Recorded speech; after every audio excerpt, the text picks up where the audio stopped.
There is a pentagram carved into the center console with bone that spontaneously bleeds. The greatest car ever is your car? Well, it doesn't matter who drives it. Wannabe drug dealer, actual drug dealer. And police officer.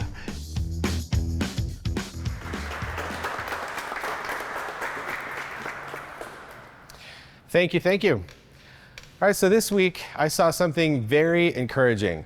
We all think the generation after us is a bunch of lazy, know-nothings, can't contribute to society, and the generation before us just doesn't get it. Well, it seems like pretty consistent with every generation. To each generation, the next one is going to hell in a handbasket, right? Yeah, exactly. And the current generation doesn't even know what that means because they've never heard that phrase before.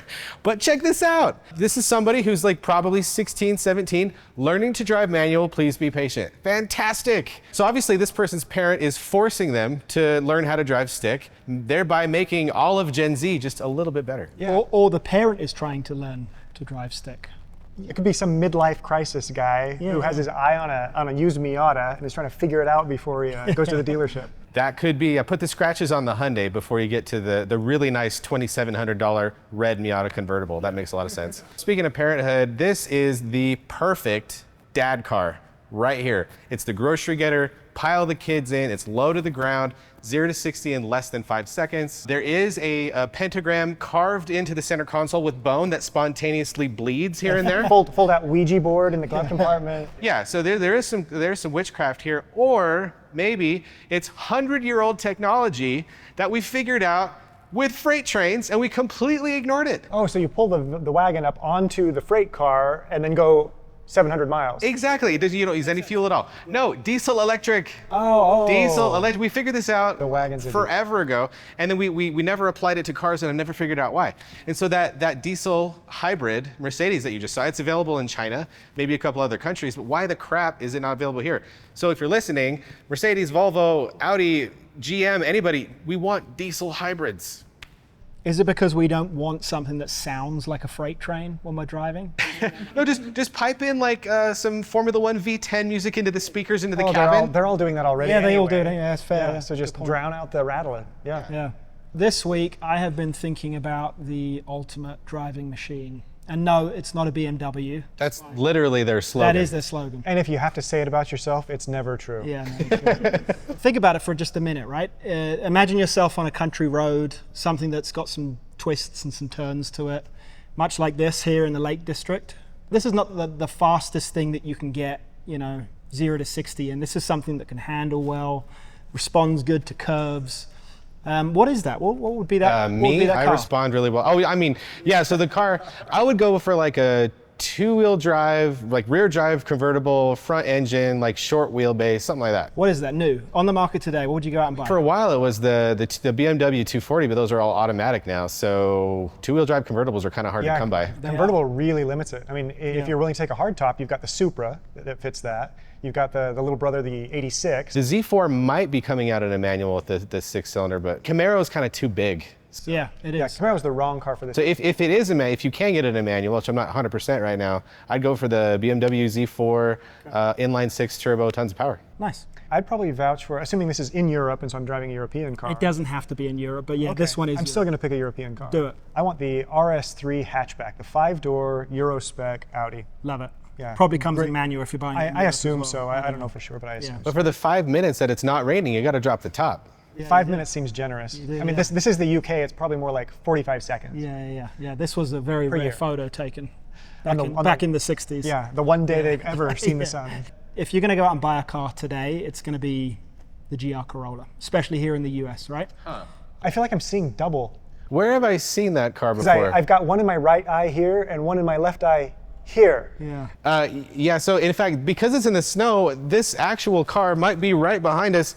And I think the driver is right there. So the greatest car ever is your car? Well, it doesn't matter who drives it. The point is, this is basically a 300 horsepower rally car, right? All-wheel drive.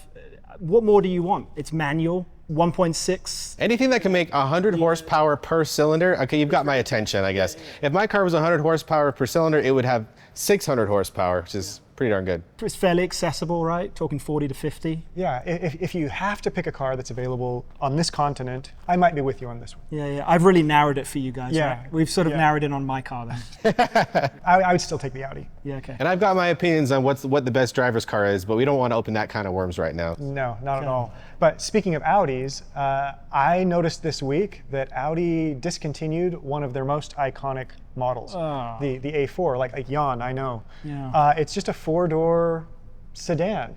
But it's been their best seller and the iconic. When people think of an Audi, this is the one they imagine in the parking lot, right? It's the A4. Like that was the everyman's Audi. Yeah. They were everywhere. This is the first nice car that my dad had. Yeah. Right, growing up, and he came home with this thing, and it was just like, wow. Yeah, and it is no more. Yeah. I'm so sorry that your family truly believed that this was a nice car. You must have grown up in a very dark circumstance. Yeah.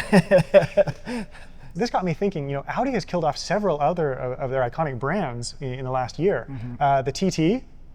Hairdressers everywhere are going to be devastated by this news. Yeah. Not this one with a spoiler on the back though.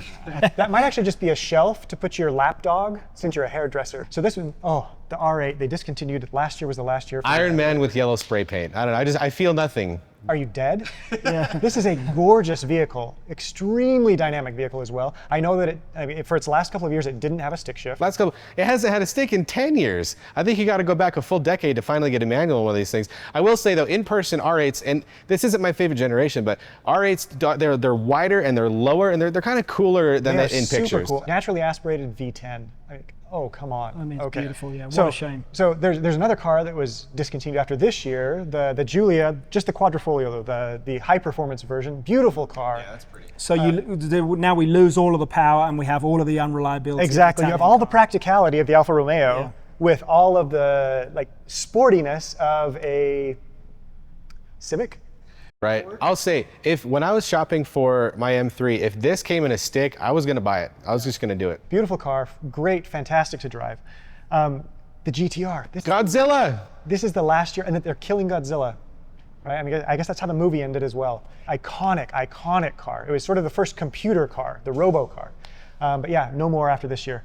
And then we get into the American cars, and there's a whole bunch that nobody really... No. You just skipped over the Malibu. It's a chicken sandwich. It's a beautiful city on the coast of California. And the second they named it that, it was done. Yeah. It resembles neither of those things. Isn't there a Barbie Malibu edition? She was also made of purely plastic. Yeah, it's true. Just like that. Just like that. So I am sad about the Camaro, because they do make the ZL1 Camaro, had the supercharged V8, 650 horsepower, and of course you could get a manual in coupe or convertible. And you got to drive it looking through a periscope. It wasn't built for human beings. No, not at all. The proportions of a human. So they've discontinued this one. The gossip is that they'll bring it back as an EV at some point in the future. I mean, they've killed the Camaro before and brought it back, so it wouldn't surprise me. This one, go away, keep going. Oh, this one should never have been born. I'm glad to see that one leave. Yeah.